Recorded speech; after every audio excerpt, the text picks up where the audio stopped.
തെറ്റുപറ്റിയിരിക്കുന്നു എന്ന് 15 വർഷങ്ങൾക്കിപ്പുറം തുറന്നു സമ്മതിച്ചുകൊണ്ട് സ്വന്തം പാർട്ടി അംഗങ്ങൾക്ക് മുമ്പിൽ തല കുനിക്കുകയാണ് രാഹുൽ ഗാന്ധി. നമുക്ക് പറ്റിയ തെറ്റൊന്നുകൊണ്ട് മാത്രമാണ് BJPക്ക് വളരാൻ ഇടയായത് എന്നും രാഹുൽ ഗാന്ധി തുറന്നു പറയുമ്പോൾ സത്യം പറഞ്ഞാൽ ഇതൊരു പുനർവിചിന്തനമാണ്. ഇനി അങ്ങോട്ടുള്ള കാലത്ത് എന്തൊക്കെ കോൺഗ്രസ് ചെയ്യണം, എന്തൊക്കെ കോൺഗ്രസ് ചെയ്യാൻ പാടില്ല എന്നതിലേക്ക് ഒരു നോട്ടമെറിയുക കൂടിയാണ് രാഹുൽ ഗാന്ധി എന്ന പ്രതിപക്ഷ നേതാവ്.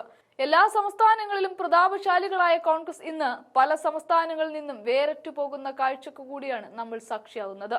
ഈ അവസരത്തിലാണ് രാഹുൽ പറയുന്നത് സമൂഹത്തിലെ OBC വിഭാഗത്തെ നമ്മൾ ശ്രദ്ധിക്കാതെ പോയി എന്ന്, അവരുടെ അഭിലാഷങ്ങൾ വേണ്ട രീതിയിൽ നമ്മൾ പരിഗണിച്ചില്ല എന്നൊക്കെ. മോദി മൂന്നാം ഊഴത്തിൽ ഭരണത്തിൽ കയറിയിരിക്കുകയാണ്. ആകെ മൊത്തം 11 വർഷക്കാലം അടുപ്പിച്ച് BJP രാജ്യം ഭരിക്കാൻ തുടങ്ങിയിട്ട് അതിനു മുൻപ് വരെ ഈ രാജ്യം ഭരിച്ചത് കോൺഗ്രസ് തന്നെയാണ്. അതുകൊണ്ടാണ് മുതിർന്ന കോൺഗ്രസ് നേതാക്കളെ മുന്നിൽ നിർത്തിക്കൊണ്ട് രാഹുൽ തെറ്റ് സമ്മതിക്കുന്നതും തലകുനിക്കുന്നതും. തന്റെ തെറ്റല്ല, തന്റെ പാർട്ടിയുടെ തെറ്റ് എന്ന് തന്നെയാണ് രാഹുൽ ഉറപ്പിച്ചു വെക്കുന്നത്. എന്നാൽ അതേസമയം തെറ്റു തിരുത്താനുള്ള വഴികളിലേക്ക് നമ്മൾ കാലെടുത്ത് വെച്ചതിനെ കുറിച്ചും ഇനിയും വെക്കേണ്ടതിനെ കുറിച്ചുമൊക്കെ രാഹുൽ സംസാരിക്കുകയും ചെയ്യുന്നുണ്ട്. തെലങ്കാനയിൽ പാർട്ടി ആസ്ഥാനമായ ഇന്ദിരാഭവനിൽ ലോക്സഭാ MPമാരെയും സംസ്ഥാനത്തെ പാർട്ടി നേതൃത്വത്തെയും അഭിസംബോധന ചെയ്യുകയാണ് അദ്ദേഹം ഇക്കാര്യം പറഞ്ഞത്. ആദിവാസികളുടെയും ദളിതരുടെയും സ്ത്രീകളുടെയും പ്രശ്നങ്ങളിൽ കോൺഗ്രസ് ശരിയായ പാതയിൽ തന്നെയായിരുന്നു. എന്നാൽ കഴിഞ്ഞ 15 വർഷത്തെക്കുറിച്ചാണ് ഞാൻ പറയുന്നത് എന്ന് പറഞ്ഞുകൊണ്ടാണ് രാഹുൽ തുടങ്ങുന്നത്.